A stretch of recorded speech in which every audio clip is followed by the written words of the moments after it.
सर्वाधीश प्रभू परमेश्वरा, तुझ्या पवित्र आत्म्याला आम्ही आमंत्रित करतो आणि दयागणात 2023 सालातील ख्रिस्त जयंती तुझा जन्मोत्सव साजरा करत असताना, होय दयागणा, तुझं वचन आमच्याशी जे बोलणार आहे त्या वचनाद्वारे आमच्या अंतकरणाची तयारी व्हावी, त्या वचनाद्वारे तुझं गौरव व्हावं, त्या वचनाने आमच्या अंतकरणाचा ठाव घ्यावा असं तू कर बाप्पा.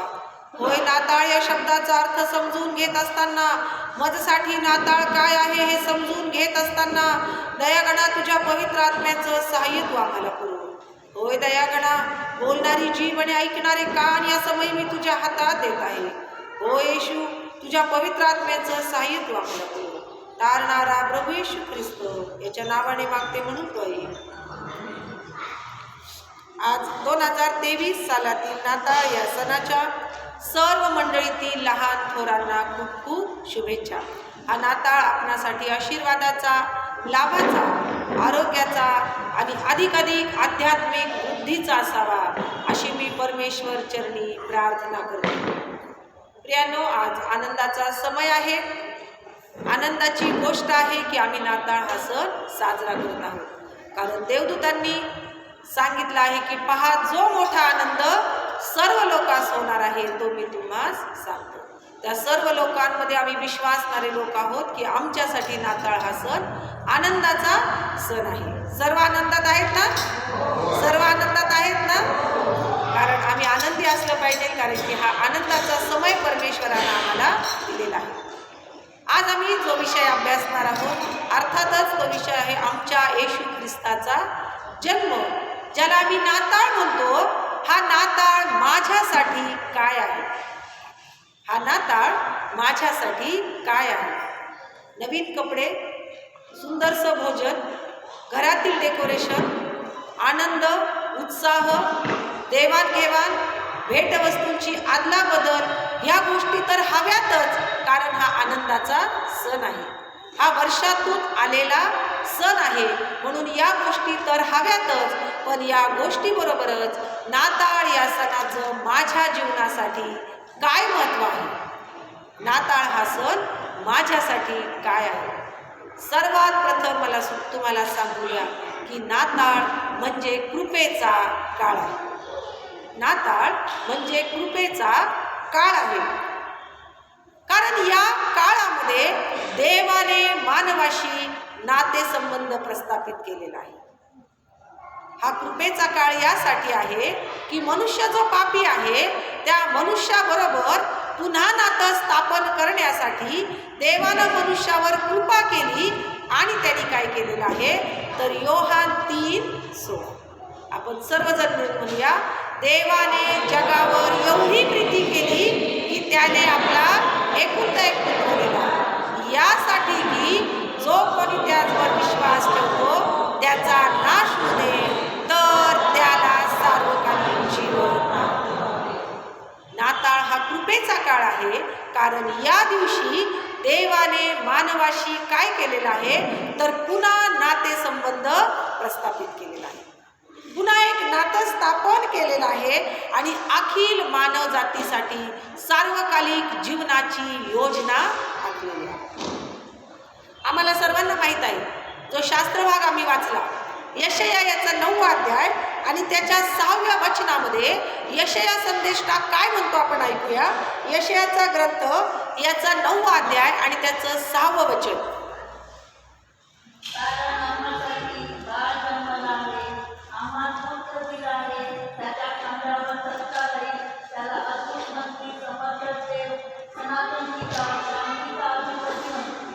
वचनाचा सुरुवातीचा भाग आहे, कारण आम्हासाठी बाळ दिला आहे. नाताळ हा सण काय आहे तर या दिवशी कुणासाठी बाळ दिलेलं आहे?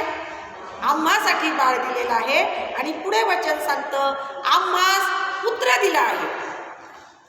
नाताळ हा शब्द, नाताळ हा सण माझ्यासाठी काय आहे तर आज आम्हाला काय दिलेलं आहे? बाळ दिला आहे, आम्हाला पुत्र दिला आहे. हा कृपेचा काळ आहे. हा कृपेचा काळ यासाठी आहे की नाताळ म्हणजे आम्हासाठी बाळ दिला आहे आणि आम्हासाठी पुत्र दिला आहे. आणि देवानं ही योजना कशासाठी केलेली आहे तर सृष्टी निर्माणकर्त्याने त्याचा एकुलता एक पुत्र आम्हास कशासाठी दिलेला आहे, ही अद्भुत भेट आम्हाला कशासाठी दिलेली आहे, याचा अर्थ आम्ही आज पाहतो. नाताळ हा सण म्हणजे देवाने मनुष्याला दिलेली एक अद्भुत अशी भेट आहे. आज आपण प्रियजनांना अनेक भेटी देतो, भेटवस्तूंचं आदान प्रदान करतो, कारण आनंद आम्ही एकमेकांना देतो आणि घेतो. पण जर नाताळ या शब्दाचा अर्थ पाहिला तर आहोत तुम्ही आम्हाला काय भेट देणार, आम्ही तुम्हाला काय भेट देणार, तर त्या जगनियंत्याने, त्या जगाच्या निर्माणकर्त्याने अखिल मानवाला एक भेट दिली आणि ती भेट ही होती की त्याने आपला एकुलता एक पुत्र आपल्याला दिला. जो स्वर्गात विराजमान होता त्या पुत्राला भेट म्हणून, गिफ्ट म्हणून त्याने आपल्याला आज दिलेला. नाताळ म्हणजे देवानं मनुष्याला दिलेली अद्भुत अशी एक भेट आहे, जी भेट त्यांनी तुम्हाला आणि आम्हाला दिलेली आहे. याचबरोबर आणखीन एक वचन आपण पाहिलेलं आहे, जुन्या करारामध्ये याचा संदर्भ आहे की इम्मानुएल म्हणजे आम्हा बरोबर देव. ज्या शास्त्र भागामध्ये आपण ते वाचलेलं आहे की इम्मानुएल मत्तई याच्या पहिल्या अध्यायातील 23व्या वचनात म्हटलेलं आहे, पहा कुमारी गर्भवती होईल, तिला पुत्र होईल आणि त्याला इम्मानुएल नाव देतील. या नावाचा अर्थ आहे आम्हा बरोबर देव. फक्त आम्हाला बाळ दिला, आम्हाला पुत्र दिला, इथपर्यंत देवाची प्रीती मर्यादित राहत नाही, तर तो म्हणतो की निरंतर सतत तो आम्हा बरोबर राहणार आहे आणि म्हणून त्याचं नाव काय आहे, इम्मानुएल. त्या इम्मानुएलचा अर्थ आहे की आम्हा बरोबर देव आहे. नाताळ म्हणजे काय आहे तर आम्हा बरोबर देव आहे. प्रियांनो लक्षात घ्या, नाताळ म्हणजे कृपेचा काळ आहे. नाताळ म्हणजे देवानं आम्हाला दिलेली सुंदरशी अद्भुत भेट आहे आणि नाताळ म्हणजे काय आहे तर आम्हा बरोबर देव आहे. आता हा देव आम्हा बरोबर का आहे तर आपल्याला पाहायला मिळतं की उत्पत्तीच्या ग्रंथामध्ये ज्यावेळेस परमेश्वरानं ही सृष्टी निर्माण केली त्यावेळेस त्याने आपल्या प्रतिरूपाचा मनुष्य निर्माण केला आणि जो अधिकार देवाचा या सृष्टीवर होता तो अधिकार त्यानं मनुष्याला देऊन टाकला. वचन वाचूया आपण, उत्पत्तीचा ग्रंथ याचा पहिला अध्याय आणि त्याचं 27 आणि 28 वचन आपण वाचूया. उत्पत्तीचा ग्रंथ. आपल्या प्रतिरूपाचा मनुष्य निर्माण केला, देवाचे प्रतिरूप असा तो निर्माण केला, नर व नारी असे तो निर्माण केला. देवाने त्यास आशीर्वाद दिला. देव त्यास म्हणाला, फलवून व्हा, बहुगुणित व्हा, पृथ्वी व्यापून टाका, वरती सत्तेखाली आणा, समुद्रातील मासे, आकाशातील पक्षी, वनचार जाणारे सर्व प्राणी, यावर सत्ता टाका. किती सुंदर देवाचं वचन आहे की ज्या देवानं आपल्या हातानं सृष्टी निर्माण केली ती संपूर्ण सृष्टी आता तो कुणाच्या हातात देत आहे, मनुष्याच्या हातात देत आहे. आदाम आणि हवा जे त्याने आपल्या प्रतिरूपाचे बनवले, देवाने आपल्या प्रतिरूपाचा मनुष्य निर्माण केला आणि त्या नर आणि नारीला देवाने एक आशीर्वाद दिला. तो आशीर्वाद काय होता तर फलद्रूप व्हा, बहुगुणित व्हा आणि पृथ्वी व्यापून टाका. फलद्रूप व्हा, बहुगुणित व्हा, पृथ्वी व्यापून टाका आणि सर्व पृथ्वी सत्तेखाली आला. आमचा देव किती त्यागी आहे. स्वतः निर्माण केलेली सृष्टी आता त्यांनी कुणाच्या हातात देऊन टाकली, मनुष्याच्या हातात देऊन टाकली आणि तो मनुष्याला काय म्हणते, आता तुम्ही बहुगुणित व्हा, फलद्रूप व्हा, पृथ्वी व्यापून टाका आणि प्राणी पक्षी जे काही मी या सृष्टीत निर्माण केलेलं आहे त्याच्यावर काय चालवा, सत्ता चालवा. पॉवर ऑफ अटर्नी सहजासहजी कोणी कुणाला देत नाही.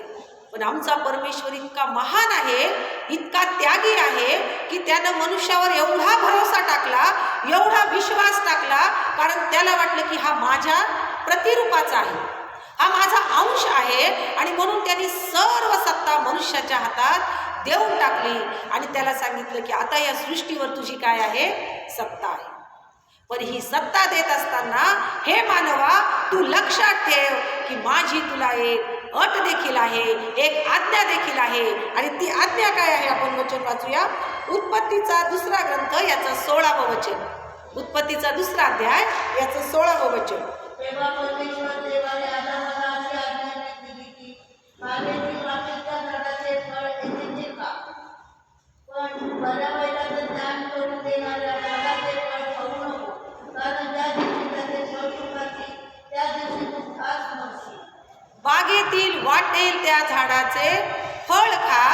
कारण संपूर्ण सृष्टी मी आता तुझ्या ताब्यात दिलेली आहे. पण फक्त आणि फक्त एका झाडाचं, जे बऱ्या वाईटाचं ज्ञान करून देणार आहे, त्या झाडाचं फळ खाऊ नको. खाशील तर खास, मरशील. आणि प्रियांनो, मनुष्यानं इथंच चूक केलेली आहे.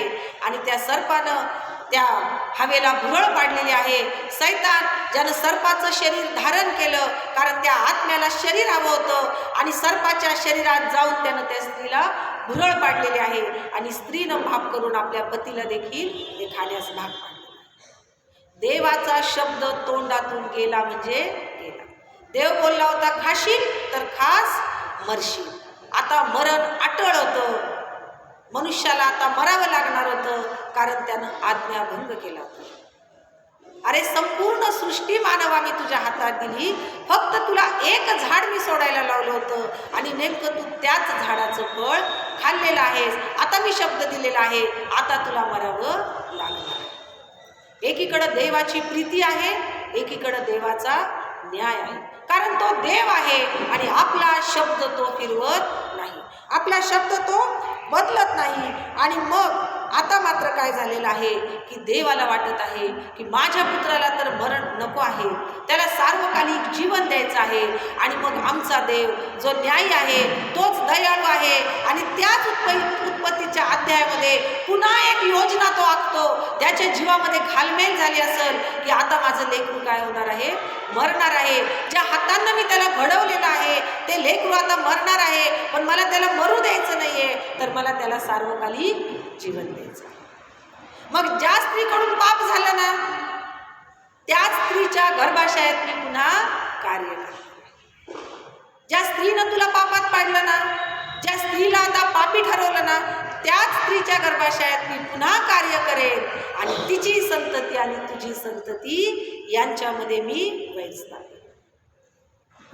ती तुझी टाच फोडील, आणि तू तिची टाच फोडशील, आणि ती तुझं डोकं द्यायचं. प्रियांनो, येशू ख्रिस्ताच्या जन्माची योजना आमच्या परमेश्वरानं उत्पत्तीमध्येच करून ठेवली, आणि त्या स्त्रीला ती गर्भधारणा, तो आशीर्वाद दिला, आणि मग पहा, कुमारी गर्भवती झाली आणि ती पुत्र प्रसवला. किती सुंदर अशी योजना देवानं आमच्यासाठी आखून ठेवलेली आहे. आणि नाताळ म्हणजे काय केलेलं आहे, तर आमच्या पापासाठी खंडणी भरून देणारा पुत्र त्यानं त्या कुमारी मातेच्या गर्भातून आमच्यासाठी जन्माला आला.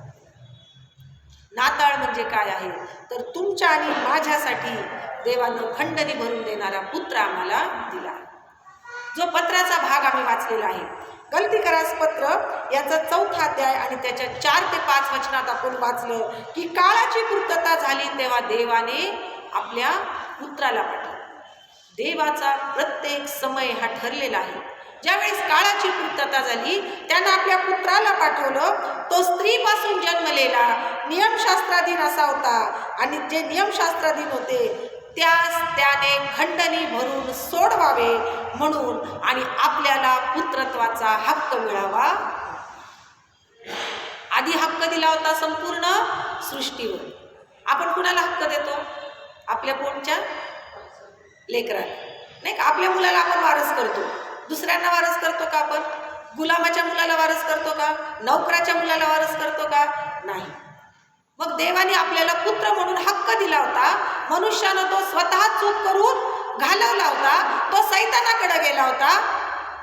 आता पुन्हा त्या पुत्रत्वाचा हक्क आम्हाला मिळावा म्हणून देवाचं वचन गलतीकरास पत्रात म्हणतं की आपल्यासाठी खंडणी भरून देण्यास आणि आपल्याला पुत्रत्वाचा हक्क देण्यास पुन्हा काय झालेलं आहे, त्यानं आपल्या पुत्राला पाठवलं. मग नाताळ म्हणजे काय आहे, तर नाताळ म्हणजे आमच्यासाठी पुत्रत्वाचा हक्क मिळवण्याचा दिवस आहे. येशू ख्रिस्ताच्या जन्मामुळं आज आम्ही पुन्हा नव्यानं त्याचे काय झालेलो आहोत, पुत्र आणि कन्या झालेलो आहोत. आणि जर पुत्र आणि कन्या झालेलो आहोत तर वारीसही झालेलो आहोत. जर आपण जमिनीवर संपत्ती वाढवतोय, पण देवाचं वचन म्हणतो तुम्ही स्वर्गाचे काय आहात, वारीसदार आहात. सर्व अधिकार मी तुम्हाला देऊन टाकलेले आहेत. तुम्ही स्वर्गाचे वारीसदार आहात, कारण की तुम्हाला येशूमुळं पुन्हा एकदा पुत्र होण्याचा, कन्या होण्याचा हक्क मिळालेला आहे. मग नाताळ म्हणजे आज मी नव्यानं येशू ख्रिस्ताची पुत्र आणि कन्या झाले. मी नव्यानं स्वर्गाची वारसदार झालेली आहे. होय प्रिय. आणि म्हणूनच त्याच वचनामध्ये आपण पुढं वाचतो की आता आपण परमेश्वराला आबा आणि बाप्पा म्हणून हाक मारू शकतो. किती हक्कानं आम्ही प्रार्थना करतो की हे बाप्पा, आबा आणि बाप्पा म्हणून हक्क आम्हाला आज काय झालेला आहे, मिळालेला आहे. पुत्रत्वाचा हक्क आम्हाला मिळालेला आहे आणि त्या पुत्रत्वाचा हक्क गाजवण्यासाठी आज आम्ही आनंद करतो. हरवलेला पुत्र ज्यावेळेस आला, पिता म्हणतो त्याला अंगठी घाला, त्याला झगा घाला, त्याला काठी द्या, कारण मी आज त्याला पुन्हा काय केलेलं आहे, पुत्रत्वाचा हक्क दिला आहे. आणि मेजवानी द्या, आनंद करा, उल्हास करा, कारण हरवलेला काय झालेला आहे, सापडला. आम्ही हरवलो होतो, या जगामध्ये आम्ही हरवून गेलेलो होतो. नाताळ म्हणजे येशू ख्रिस्त या भूतलावर आला आणि आम्हाला पुन्हा शोधून काढलं, तो पुत्रत्वाचा हक्क दिला. आनंद करा, उल्हास करा, कारण हरवले होते ते काय झालेले आहेत, सापडलेले आहेत. आणि जे सापडले आहेत ते इथं येऊन बसले. कारण नाताळ म्हणजे आम्ही आज त्याचे पुन्हा नव्यानं काय झालेलो आहोत, पुत्र कन्या आणि वारीस झालेलो आहोत. त्याला हक्कानं आज आम्ही आबा आणि बापा म्हणून हाक मारतो. केवढा मोठा हक्क आज आम्हाला मिळालेला आहे, केवढा मोठा अधिकार आज आम्हाला परमेश्वरानं पुन्हा एकदा दिलेला. येऊया आपण नाताळ या घटनेकडं. पाहतो आपण की मरिया आहे, कुमारी आहे आणि देवदूत अचानक तिच्याकडे येऊन म्हणत आहे, हे कृपा पावलेले स्त्रिये, तुझे कल्याण असो. वयानं लहान आहे कारण ती कुमारी आहे, पण तिला जगाचं ज्ञान आहे आणि म्हणून ती त्या देवदूताला विचारत आहे, हे कसे होईल, कारण मला तर पुरुष ठाऊक नाही. वयानं लहान आहे पण समाजाचं ज्ञान असल्यामुळं ती हा प्रश्न विचारत आहे की हे कसे होईल. आणि त्याच वेळेस देवदूत तिला म्हणत आहे की पवित्र आत्मा तुझ्यावर येईल आणि परात्पराची छाया तुझ्यावर वास. वयानं लहान आहे पण विश्वासात पक्की आहे. दुसऱ्याच क्षणाला ती म्हणती, मी प्रभूची दासी, आपण म्हणाल तसे. यानं केवढा मोठा प्रश्न तिच्या पुढे होता. मी कुमारी आहे, मी गर्भवती होईल, समाजात मला काय म्हटलं जाईल. पण ज्या वेळेस देवदूत म्हणतो की पवित्र आत्मा तुझ्यावर येणार आहे, परात्पराची छाया तुझ्यावर वास करणार आहे, मरिया आपलं जीवन समर्पित करत आहे आणि ती समर्पित करून म्हणत आहे, मी प्रभूची दासी आहे, आपल्या इच्छेप्रमाणे मला हो.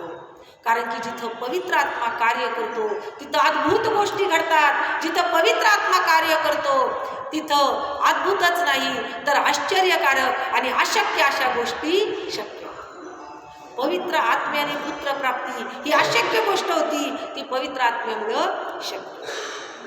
पवित्र नाताळ म्हणजे कृपेचा काळ, जो मी सुरुवातीला म्हटले आहे, ती कृपा त्या मरियेवर झाली.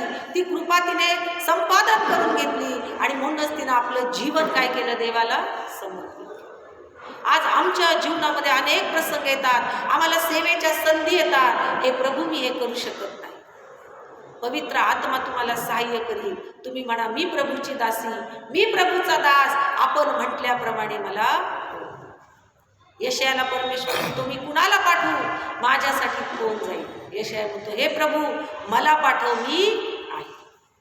प्रत्येक वेळेस त्या मरियेसारखं आमचं समर्पित जीवन असलं पाहिजे. त्या कुमारीसाठी देवानं हजारो वर्षापूर्वी एक योजना आखली होती की तिच्या गर्भाशयामध्ये देवाचा पुत्र वाढणार आहे, तो जन्म घेणार आहे. आणि त्या योजनेला तिने हो आणि यस म्हटलं होतं.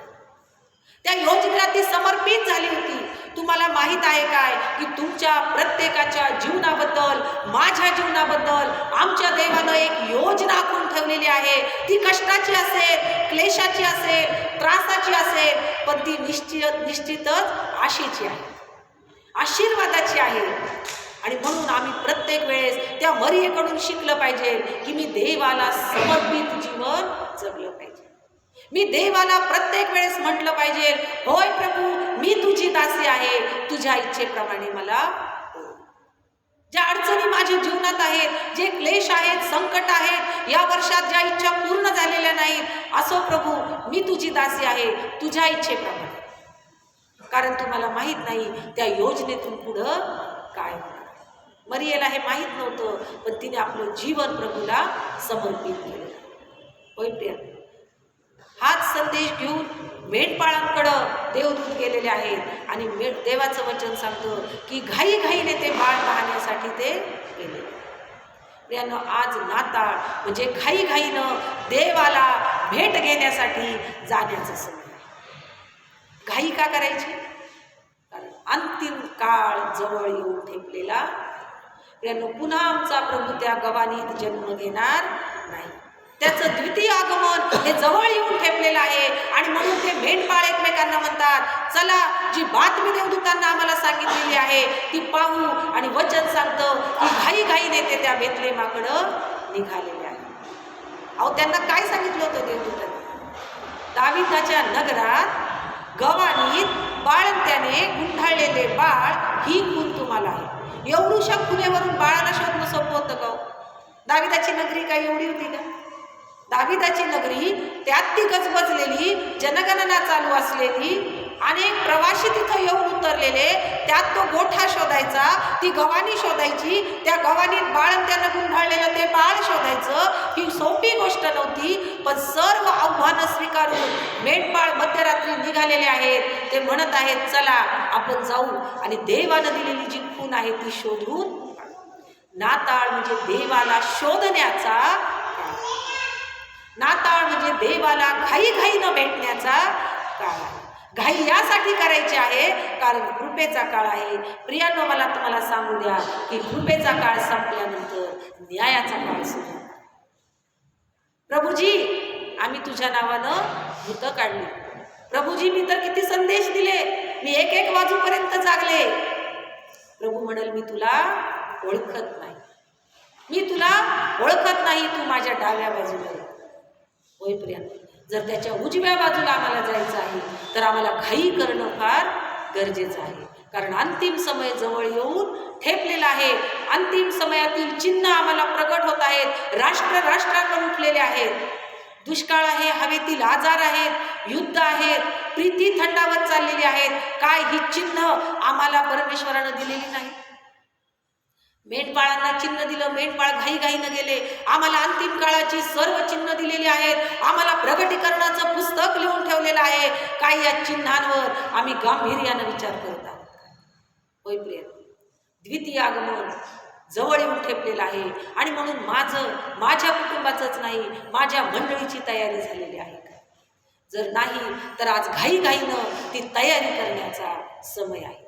नाताळ म्हणजे घाईघाईनं तयारी करण्याचा समय आहे. होय प्रिय, नाताळ म्हणजे आनंद आहे, उल्हास आहे, भोजन आहे, प्रीती आहे, मौज मजा आहे. पण प्रियांनो, लक्षात घ्या, नाताळ म्हणजे कृपेचा काळ आहे. नाताळ म्हणजे आम्हासाठी बाळ दिलेलं आहे. नाताळ म्हणजे आम्हासाठी अद्भुत भेट आहे. नाताळ म्हणजे आम्हासाठी खंडणी दिलेला पुत्र आहे की ज्याच्याद्वारे आम्ही त्याचे पुत्र होण्याचा हक्क मिळवलेला आहे. नाताळ म्हणजे आम्ही त्याचे वारीस आहोत. नाताळ म्हणजे काय तर आम्ही त्याच्यासाठी घाईघाईनं भेटण्याचा समय आहे. देवाचं वचन म्हणतं की शोधा म्हणजे सापडे. त्या मेंढपाळांनी शोधून काढलेलं आहे आणि आनंद करून ते आपल्या घरी परत गेलेले आहे. आज आम्ही इथं जर ते बाळ शोधायला आलेलो आहोत तर काय ते आम्हाला सापडलेलं आहे काय? आणि त्या बाळाला घेऊन आम्ही आमच्या घरी जाणार आहोत. होय प्रियांनो, ख्रिस्त जयंती एका दिवसापुरती ती मर्यादित नाहीये. तर नाताळ हा सण नावात टिळक म्हणतात, ख्रिस्त जयंती रोज या पुढे ऐसे करी. रोज तो आमच्या अंतःकरणात जन्म घेणार आहे. रोज तो आम्हाला अद्भुत भेट देणार आहे.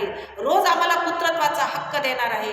तो गाजवण्यासाठी त्याच्या पुत्राप्रमाणे आमचं आचरण असतं. प्रभू करो आणि आजची ख्रिस्त जयंती आपल्या सर्वांसाठी आशीर्वादाची, लाभाची आणि विशेष करून आरोग्यदायी असो. आणि आजच्या दिवशी जे आम्ही अंतःकरण घेऊन इथं आलेलो आहोत त्या ख्रिस्ताला आमच्या अंतःकरणात घेऊन आपण घरी जाऊ.